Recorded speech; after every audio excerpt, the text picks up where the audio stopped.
"You're fired." 2 words I never expected to hear from my own father. Yet there he sat behind his mahogany desk, his steel-gray eyes fixed on me with a coldness I'd never seen before.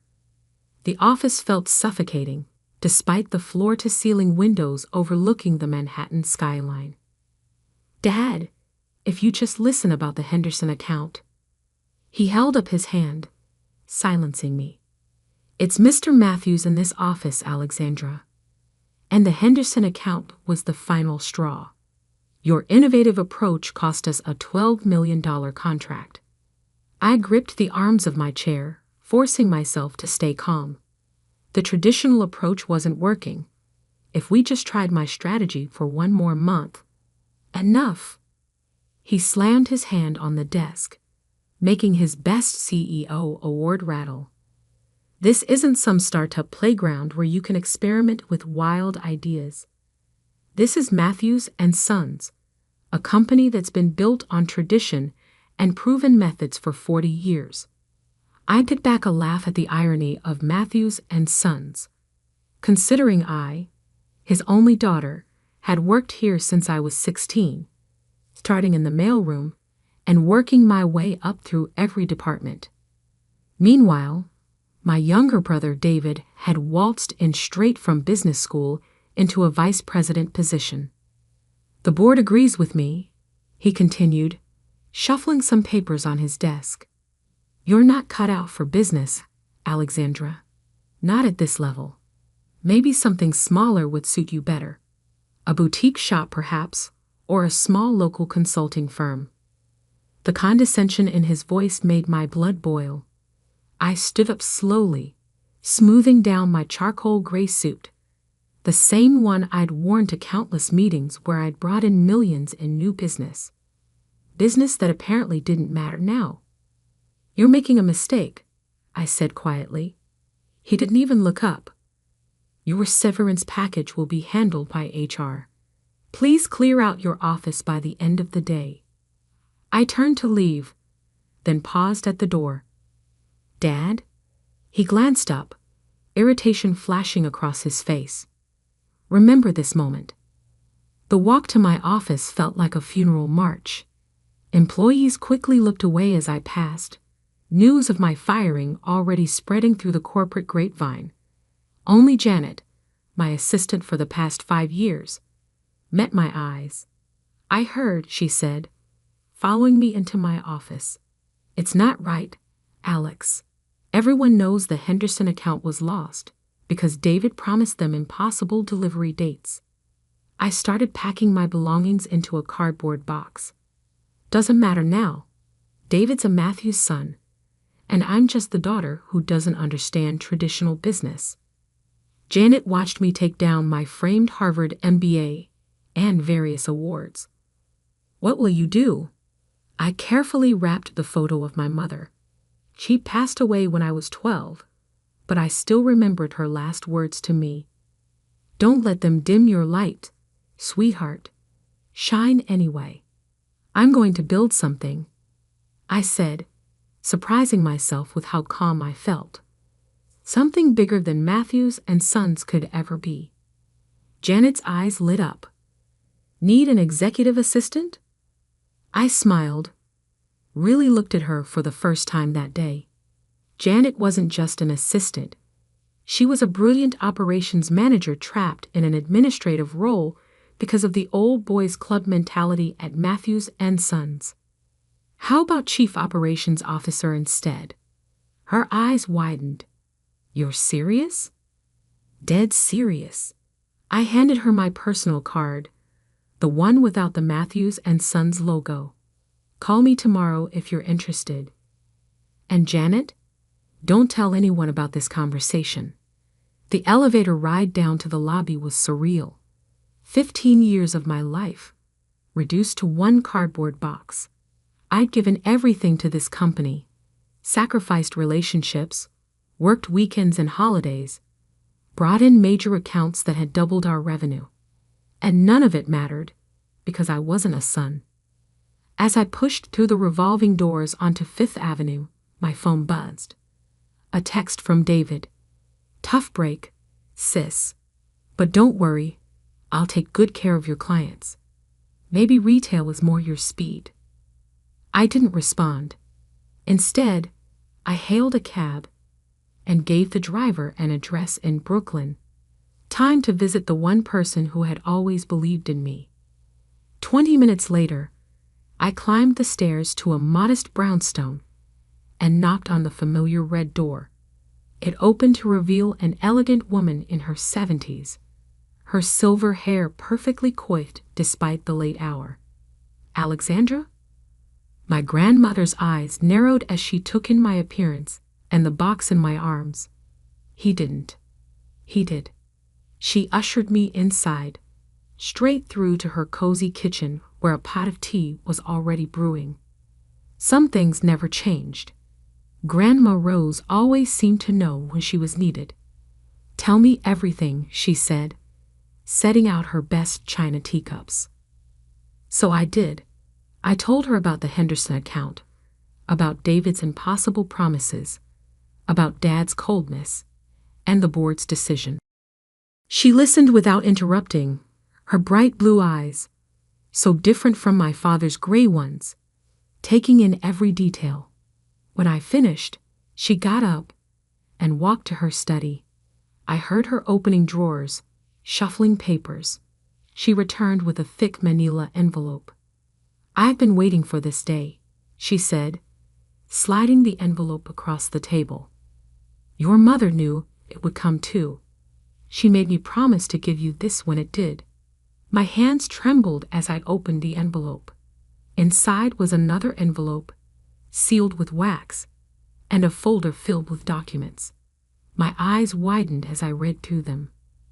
"Grandma, this is your mother's inheritance," she finished. "The one your father knows nothing about. Her family's shipping company holdings, real estate investments, everything she built before she married him. All in a trust, waiting for you." I stared at the numbers. Millions. Not as much as Matthews and Sons was worth, but more than enough to start something new. "Why didn't you tell me before?" Grandma Rose took a sip of her tea. "Because your mother knew you needed to try it his way first, to give him a chance to see your worth." She set down her cup with a decisive clink. "He failed that test rather spectacularly, wouldn't you say?" I looked at the documents again, plans already forming in my mind. The Henderson account. They were looking for exactly what I proposed. Innovation, modernization, a fresh approach. Then perhaps, Grandma Rose smiled, it's time to show them what Alexandra Matthews can really do. I stayed at my grandmother's house late into the night planning. By the time I left, I had the beginnings of a strategy that would change everything. Dad thought I wasn't cut out for business. Fine. I'd show him exactly what kind of business I was cut out for.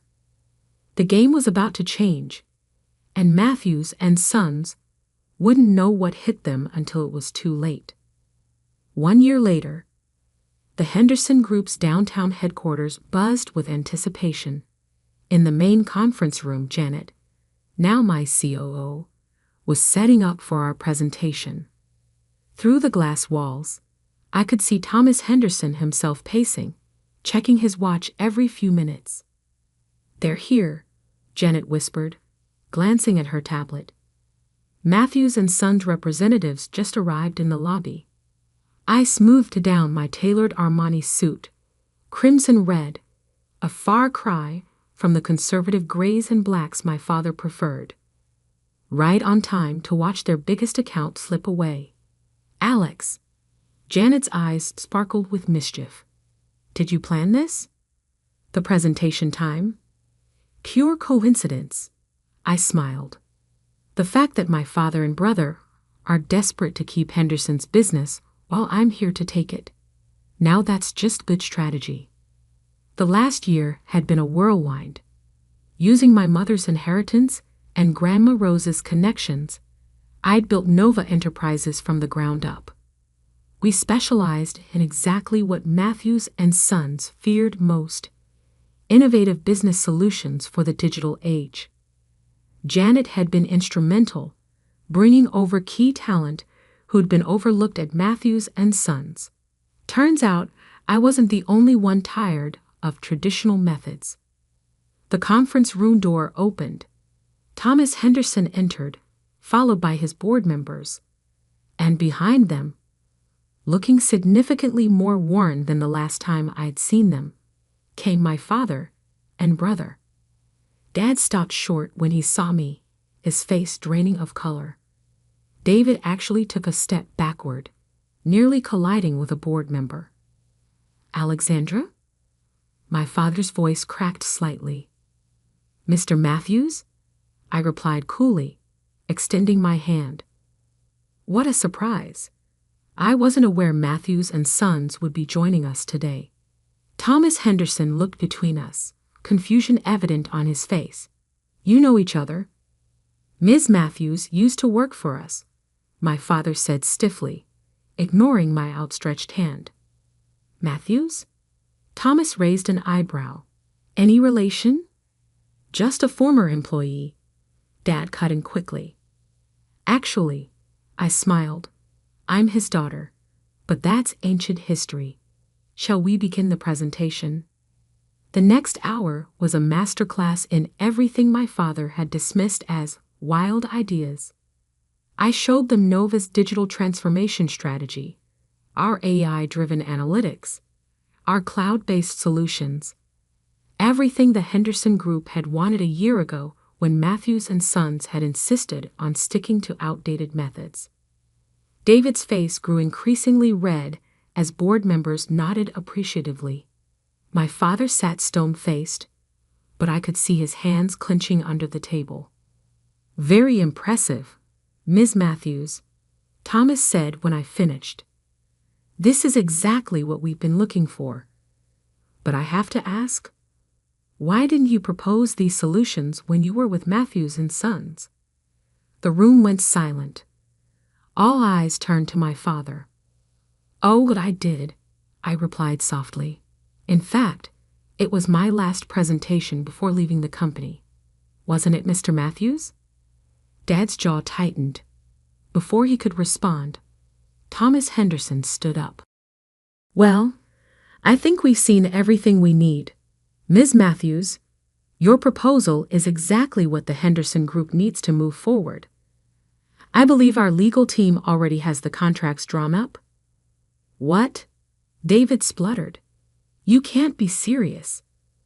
We've handled your business for 20 years. And in those 20 years, you've fallen behind every technological advancement in the industry," Thomas replied firmly. "It's time for a change." As the contracts were being signed, I caught my father's eye. He looked older somehow, defeated. Part of me felt a twinge of sympathy, but then I remembered that day in his office, his cold dismissal of everything I tried to build. The Henderson account was just the beginning. Over the next 6 months, Nova Enterprises systematically targeted Matthews and Sons' biggest clients. We didn't poach them. We simply offered them what they'd been begging for: innovation, efficiency, results. One by one, they jumped ship. Then came the day I'd been waiting for. Janet burst into my office, her face flushed with excitement. "Alex, you need to see this." She handed me her tablet. On the screen was a financial news article: Matthews and Sons stock plummets amid client exodus. Bankruptcy fears loom. Below was a photo of my father leaving his office, looking haggard. The caption read, "CEO Robert Matthews declines to comment on company's future." My phone rang. Grandma Rose's number. "I just saw the news," she said when I answered. "How are you feeling?" I looked out my office window at the Manhattan skyline. From here, I could see the Matthews and Sons building, no longer the towering symbol of success it once was. I didn't do this for revenge. I said quietly. I know, darling. You did it because it needed to be done. Because sometimes the only way to fix a broken system is to build something better. They're going to lose everything, aren't they? Unless someone steps in to save them. There was a knowing tone in her voice. Someone who understands both innovation and tradition. Before I could respond, Janet appeared in my doorway again, her face serious. Alex, your father is here. He's asking to see you. I took a deep breath. Send him in. Alexandra. Grandma Rose said quickly, remember what your mother always said. Don't let them dim your light. I finished. I remember. No, dear. The other thing, she said.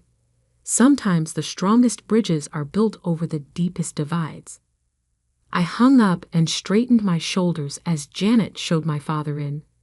He looked nothing like the imposing figure who'd fired me a year ago. His suit was wrinkled, his tie slightly askew.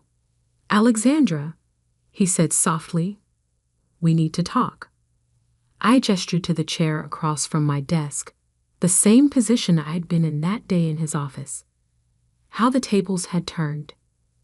Yes, I replied, I believe we do. My father sat across from me, looking smaller than I'd ever seen him. The mighty Robert Matthews, reduced to asking his incompetent daughter for help. The irony wasn't lost on either of us. The board is meeting tomorrow, he began, his voice rough. They're voting on whether to file for bankruptcy or seek immediate merger. He paused, swallowing hard. David's already resigned.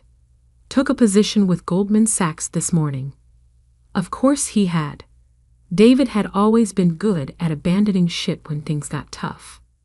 And you're here because... I kept my voice neutral, professional. Because you won. He looked up, meeting my eyes.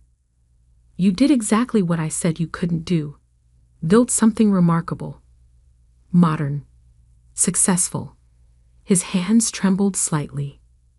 While I watched 40 years of work crumble because I was too proud, too stubborn to change. I leaned back in my chair, studying him. Did you ever wonder why I stayed at Matthews & Sons for 15 years? Working my way up from the mailroom when you could have given me a top position like you did David. He shook his head. Because I loved that company. Not for its name, not for its prestige, but for what it could be. Every innovation I suggested, every change I tried to implement, it wasn't to destroy tradition. It was to help Matthews & Sons evolve. And I shut you down at every turn, he admitted quietly. Yes, you did. I stood up and walked to the window, looking out at the city. Do you know what really hurt, Dad? Not the firing. Not even choosing David over me. It was that you never once asked why I thought we needed to change. Tell me now.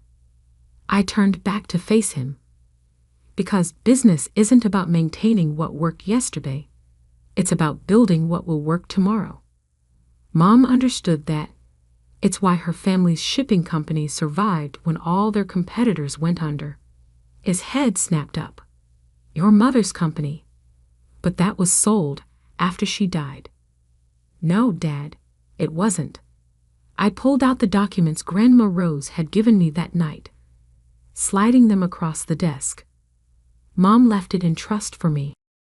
She knew someday I'd need it, either to save Matthews & Sons or to build something new. He stared at the papers, realization dawning on his face. All this time, she knew. She saw in you what I couldn't. What you wouldn't, I corrected gently. He nodded, accepting the truth of it. So this is it then. You'll watch Matthews & Sons dissolve, knowing you were right all along. I pressed the intercom. Janet, bring in the proposal, please. Janet entered with a thick folder, placing it on my desk with a knowing smile before leaving us alone again. What's this? my father asked. A merger proposal. Nova Enterprises wants to acquire Matthews and Sons. His eyes widened. You'd buy us out? No. I sat down again, opening the folder. I'm proposing a true merger. Nova's innovation and digital expertise combined with Matthews and Sons' 40 years of industry relationships and experience. Not destroying tradition, but evolving it. You'd save the company? After everything? You once told me I wasn't cut out for business, I said, pushing the proposal toward him. But what you never understood is that real business isn't about crushing competitors or maintaining power. It's about building something lasting, something meaningful. He picked up the proposal with shaking hands. And the name. Matthews Nova, I replied, honoring the past while embracing the future.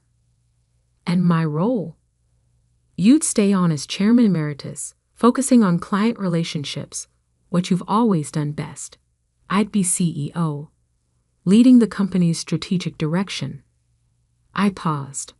As equals this time, father and daughter, finally working together instead of against each other. He was quiet for a long moment, reading through the proposal. Finally, he looked up, and I saw something I'd never seen before in his eyes. Respect. Your mother would be so proud of you, he said softly. She'd be proud of us both, if we can make this work. He stood up, straightening his tie, a glimpse of the Robert Matthews of old. The board meets at 9 tomorrow morning. Join me. I'll be there. After he left, I called Grandma Rose. Well, she asked, how did it go? We're merging the companies. Matthews Nova, bringing the best of both worlds together. She chuckled. Your mother always said the strongest bridges are built over the deepest divides. You've built quite a bridge, Alexandra. The next morning, I stood beside my father in the Matthews and Sons boardroom, the same room where I'd presented countless proposals that had been rejected. The board members watched in stunned silence as we presented the merger plan together. The vote was unanimous. Later that afternoon, I sat in what had once been my father's office, now mine. The Best CEO award still stood on the shelf, but beside it now sat a framed photo of my mother. Janet knocked and entered. The press release is ready. Want to take a look? I smiled, thinking of how far we'd both come. In a minute. First, call the Henderson Group.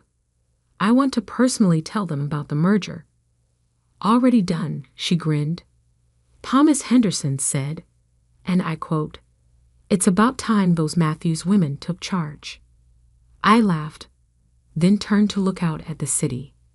Somewhere out there, in an office much like this one, my father was probably doing the same thing, seeing New York not as it was, but as it could be. A year ago, he'd fired me for not understanding business. Now together, we were building something neither of us could have created alone. Sometimes the best revenge isn't revenge at all. Sometimes it's showing them a better way forward. And sometimes, just sometimes, the black sheep of the family becomes its greatest legacy. That evening, I visited my mother's grave, placing a single white rose beside her headstone. The merger announcement was already making headlines. Matthews Nova, a new era in business. You were right, Mom, I whispered. About everything. My phone buzzed.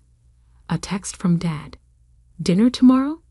I'd love to hear more of your ideas about the digital transformation project. I smiled, typing back, looking forward to it. The sun was setting over Manhattan, casting long shadows across the cemetery. But I wasn't standing in anyone's shadow anymore. I was casting my own light, bright enough for us all to see by. And that, perhaps, was the greatest success of all.